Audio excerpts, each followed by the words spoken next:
Chapter 19, Grasslands. At dusk, the crickets sound and the fireflies dance. The fields become a lake of twinkling lights. Eve and Bones are lying down with their heads resting on each other. "Come on, Eve," I say. "Time to go." She opens her brown eyes and looks up at me. I rest my forehead against her coarse hair. She grunts. I know she thinks I'm mad, but she lifts her feet and stands. We climb onto the yaks and set off, one step closer to finding the Dalai Lama and saving my parents. Above us, the stars shine brightly.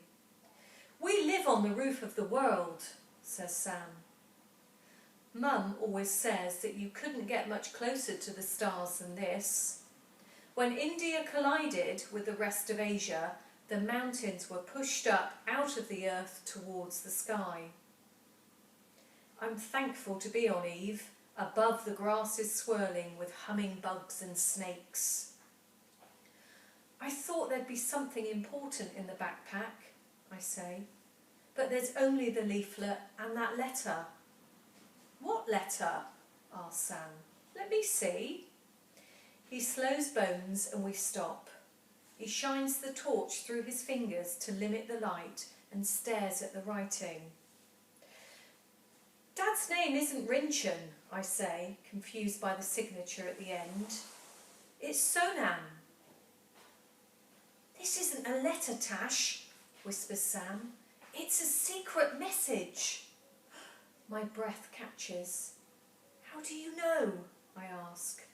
"It must be. It's not addressed to anyone. Why else would your dad have it?" "I knew there was something important in my bag," I say, trying to keep my voice down. My stomach flutters. Dad told me there was some information he was trying to pass on. I bet this is it. "Now we just have to crack it," Sam grins. We hurry onwards through the darkness, stopping along the way to steal glances at the letter with the torches. After what seems like forever, I recognise the big rock jutting out of the ground. It marks the place where the grasslands cross the road. "We're almost there," I whisper. I spot the dark shape of a truck parked off-road. Specks of light shine through the cracks in the back door. Maybe it's a trap. I slide off Eve and tiptoe silently towards the truck, leading her behind me. Sam flashes the torch on and off as a signal. I hear the click of a door opening and footsteps as a figure paces towards us. A torch beam flashes in my face and I shield my eyes, unable to see who it is. "You're lucky," says the man. His husky voice tells me it's the older one. "We were just about to give up and leave." "We weren't certain you'd be here," says Sam. "I gave you my word," he says. "That's important in times like this." My mind spins with thoughts of money. We have to get in the truck before they discover we don't have any more. Sam switches his torch on too. The man's moustache is outlined in the shadows. "I'm Jinpa," he says, holding his hand out. "There were soldiers back there," I say hurriedly. "We should go." We follow him to a ropey green truck parked on a slant, with 2 wheels on the road and 2 up the hill. The younger man from the square leans against the passenger door watching us. Jinpa tugs the creaking back door open. It forms a ramp. Inside, it's bigger than I expect, and the back is filled with giant masks, materials and costumes that hang from the ceiling. It smells of dust and mothballs. I notice a woman sitting on round cushions on the floor. She has short, scruffy hair and soft cheeks. "What are you doing with the yaks?" asked Jinpa. "Your best bet is to set them free and point them in the direction of home." "No!" Sam and I say in unison. We need them for our journey, I add. We promised to look after them, Sam explains. I smile at him. Jimper stares at the yaks. They can't come. I'll watch them, the woman says, standing up and climbing out. They won't be any trouble. Jimper looks too tired to argue. He shrugs his shoulders. Get them inside, he says. I nod and pray the truck can fit us all in. Moonlight shines into the back, reflecting off the metal walls. I walk up the ramp, leading Eve.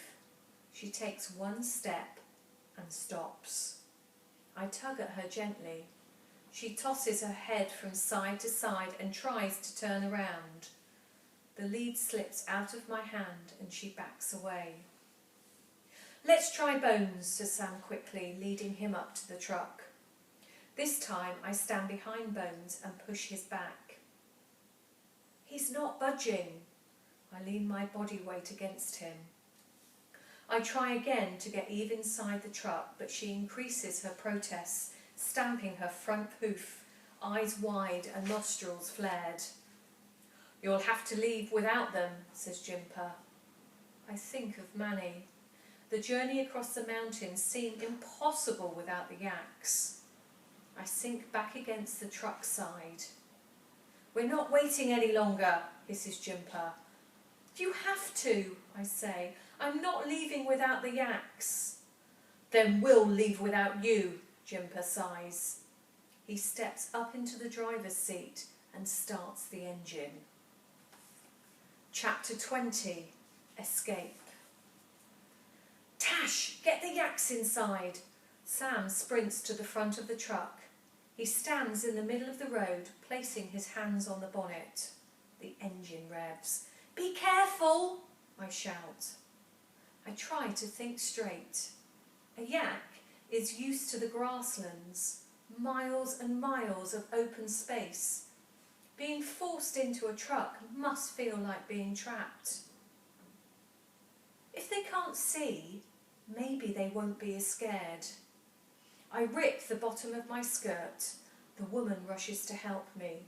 She holds Eve's nose while I fasten the fabric around her head. You're safe, Eve, I whisper into her furry ear. I lead her in a circle before I step up the ramp. She sniffs the air with her large nostrils. I nudge her forward and she takes another step. The fabrics swing against her head and I tie the ends together out of the way. The truck's engine shuts off. Get out of the way, shouts Jimper. I can't make out what Sam says. I dash over to Bones and lead him inside. A door slams. Jimper marches round the side of the truck, holding Sam by his collar. You're not coming with us now, says Jimper. They're only looking out for their animals, says the woman. She's right, says the younger man. And the yaks are in now. Let's get out of here. Jimper reluctantly frees Sam and he sprints up the ramp to stand next to me. The men stride to the front of the truck and the woman approaches us. I'm Ness, she says calmly as she helps fasten the axe around metal handles welded to the sides. I sit down in a dusty corner surrounded by dead flies. How long is the drive? I ask. 12 hours, Ness replies as she reaches out for one of the truck doors. What do we say if we get discovered? Asks Sam. Jimper leads into the remaining opening. There'll be nothing to say at that point. If I bang from the front, you must hide immediately. He slams the metal door and it shakes the whole truck. The squeaky latch is pulled across. We're locked in. Don't mind them, says Ness. The events the other day have shaken them, that's all. The engine rumbles and the rickety truck starts. It jolts over bumps and I'm thrown into the air for a split second. The yaks stamp. I have no idea where we're going. but at least we're moving. Chapter 21. Photograph. Sam shines the torch around the truck. It's as colourful as a temple. He touches the masks. They're huge, painted with faces of snow lions, gods and demons, the characters from Mum's stories. Did you make them? I ask, reaching out and feeling the ridges of paint strokes beneath my fingers. Ness nods. I was a painter in a monastery. You're not wearing robes, says Sam. I know, she laughs. I left. Why? I ask, talking loudly over the rattling engine. It's not the same monastery anymore. It has changed since all the new laws. I slip my hand into my pocket and pull out my Dalai Lama photograph. Ness looks straight at me and her eyes are kind but tired. It's the same way Manny looked, and I wonder how I missed all this sadness before. The motion of the wheels on the road turns smooth, but with a bump every half second. We're going over a bridge, she says. The bridge ends and the terrain is rockier than before. The fabrics sway above us.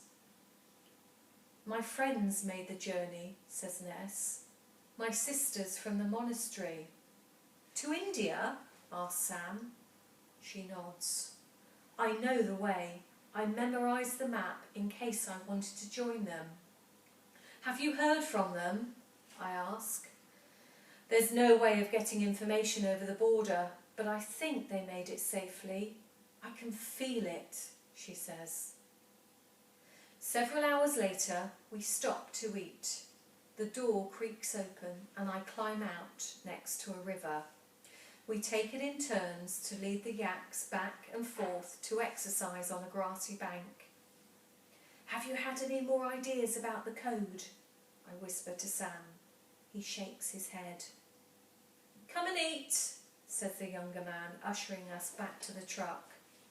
I shove the letter back in my pocket. We gather inside, looking out through the open back door. The river, the mountains and the sky are all a different shade of blue. Jinpa is hunched next to a small gas burner, cooking. He passes me a bowl of warm thukpa. I slurp up the thick soup and noodles. Most of Asia's rivers come from up here, he says, gazing at the raging water below us. The Zarchu, the Drichu and the Marchu. I nod.